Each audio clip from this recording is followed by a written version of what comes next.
Reinforced autoclaved aerated concrete, or RAAC, is a lightweight precast concrete material. It has been widely used in roofs, floors, and walls since the 1950s. RAAC provides good thermal insulation and fire resistance. However, it has a limited lifespan, usually around 30 years. This necessitates regular and careful inspection. Unlike traditional concrete, RAAC is aerated. This makes it lighter, but also more prone to structural problems over time, particularly in wet environments. Common issues include cracking, deflection, and water damage.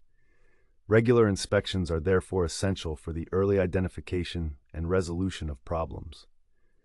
When RAAC issues are detected, structural engineers play a vital role. They can assess the extent of the damage. They can also recommend appropriate solutions, which could range from reinforcement and repairs to complete replacement. Staying informed about RAAC's properties and required maintenance is critical.